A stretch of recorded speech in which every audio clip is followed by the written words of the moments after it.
दक्ष police news, पहिले खाकी मग बाकी.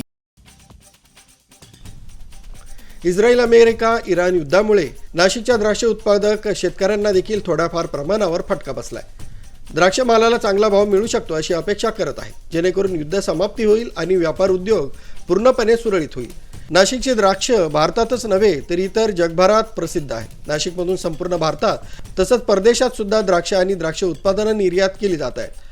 आखाती युद्धांमुळे थोड्याफार प्रमाणावर निर्यातीवर परिणाम झाला असून हवे तसे दर द्राक्ष मालाला मिळत नसून लवकरच युद्धाला पूर्णविराम मिळून बाजारपेठेत द्राक्ष मालाला चांगला भाव मिळेल असा आशावाद व्यापारी वर्ग करीत आहेत.